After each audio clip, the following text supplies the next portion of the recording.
para a gente entender como os agentes econômicos veem um possível encontro entre Lula e Trump. A gente vai conversar com o Celso Figueiredo, que é doutor em Direito Internacional. Celso, muito obrigado pela presença aqui na CNN Brasil. Celso, a gente vai começar pela conversa que eu tinha agora com a Clarissa. Foram feitos acenos importantes na Assembleia Geral da ONU, mas não gera um pouco de incerteza não ter havido ainda o local, ou pelo menos uma marcação desse encontro com horário e data? Lauribe, boa tarde, um prazer estar aqui contigo. Eu acho que as ponderações da Clarissa foram muito felizes. Assim. A gente não tem nenhuma confirmação até o momento de quando, que horário, quando é que vai acontecer de fato essa interação direta entre o presidente Lula e o presidente Trump. Então, assim, existe uma expectativa, existe um trabalho de bastidor muito forte para que isso aconteça, existe um interesse muito grande, principalmente pelo lado do Brasil, pelo lado dos agentes econômicos, mas tem que ter uma cautela também.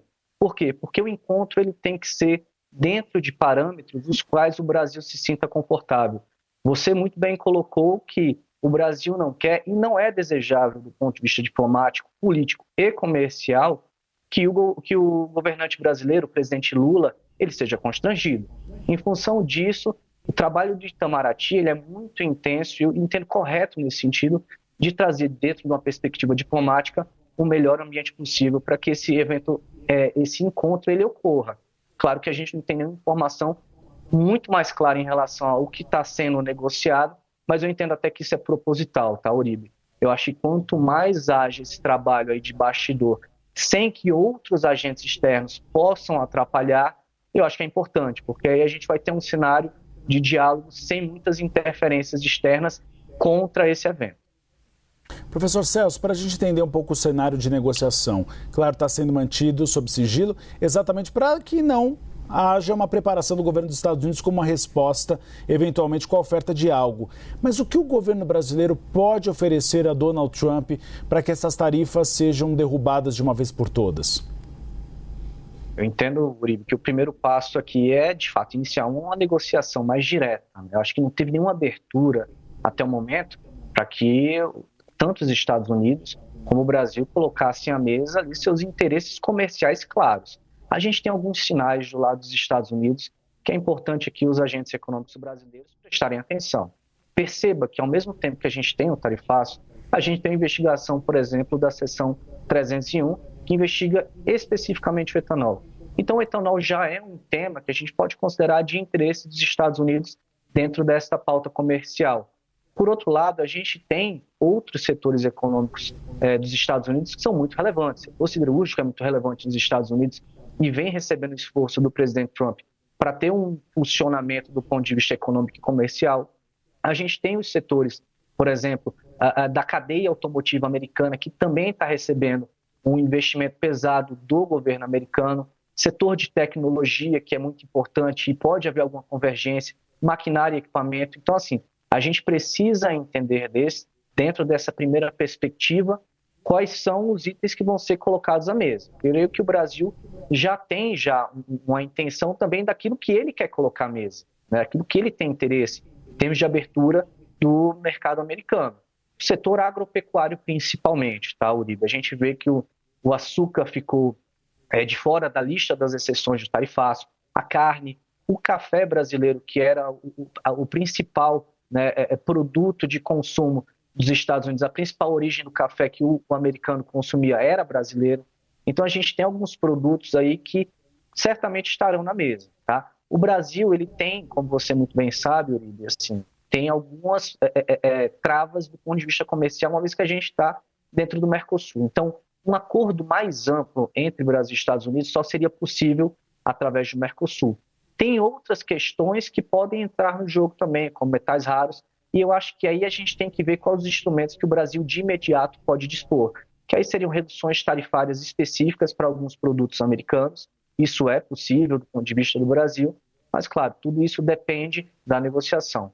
Eu só finalizaria aqui indicando que o principal nesse momento é a gente trazer um pouco mais de previsibilidade nessa relação Brasil-Estados Unidos. Acho que é muito importante. E para isso, talvez um primeiro contato entre o Lula e o Trump faça com que o Trump tome uma decisão ao Brasil similar à que ele tomou para a China, por exemplo. Pelo menos suspender o tarifaço por um tempo para que haja algum tipo de negociação mais concreta.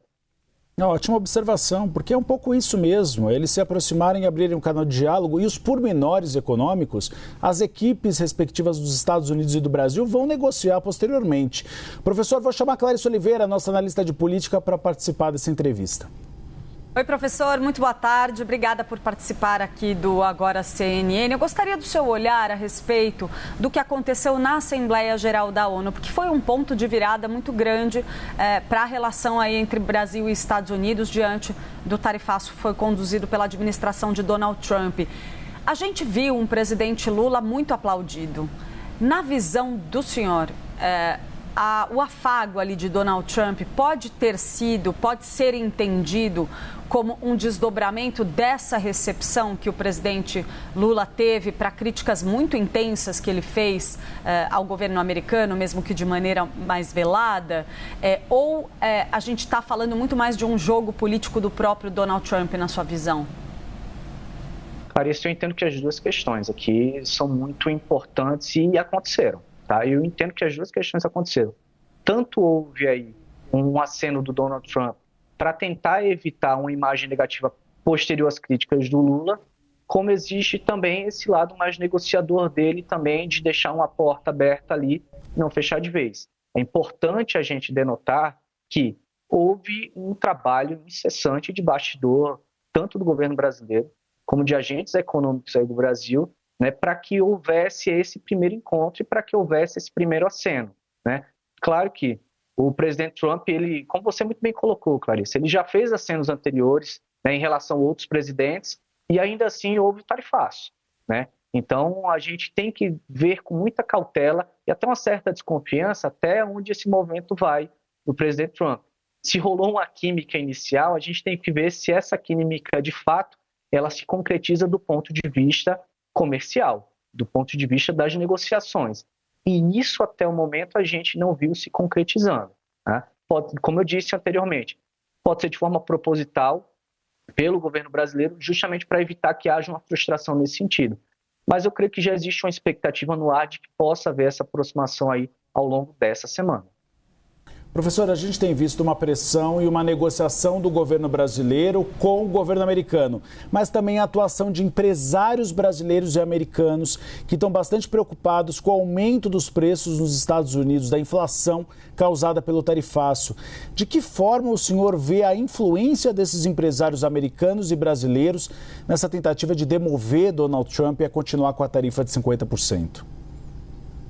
Uribe, eu acho isso fundamental, tá? Eu acho que o empresariado brasileiro ficou um tanto quanto distante ultimamente dos Estados Unidos, e os Estados Unidos, como um parceiro estratégico que é uma das maiores economias do mundo, aí ao lado da China, né, e da União Europeia, você percebe que tem que ter uma aproximação. Então, eu acho que a importância de haver uma diplomacia empresarial nesse sentido, ela é enorme, porque aí você se aproxima não somente do teu cliente lá, do empresário americano em si, mas como você pode agir de forma conjunta, né?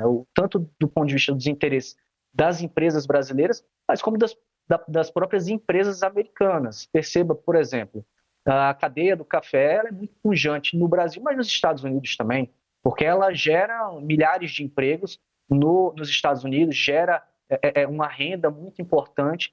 Então, uma união entre os setores produtivos brasileiros e americano acaba sendo fundamental do ponto de vista de ganhar força, ganhar tração, reverberar do ponto de vista político e principalmente, né, para pressionar ali, seja congressistas, seja o staff próximo ao presidente Trump ou o próprio presidente Trump, abre uma porta de diálogo. Eu acho que isso é importante justamente para que eles enxerguem que não existe só o interesse brasileiro à mesa, existe o interesse dos próprios americanos também à mesa, né, e que deve ser certamente levado em consideração. Nós conversamos com o doutor em Direito Internacional, Celso Figueiredo. Doutor, muito obrigado pela presença no Agora CNN, espaço sempre aberto para o senhor aqui na CNN Brasil. Eu que agradeço. Boa tarde a vocês.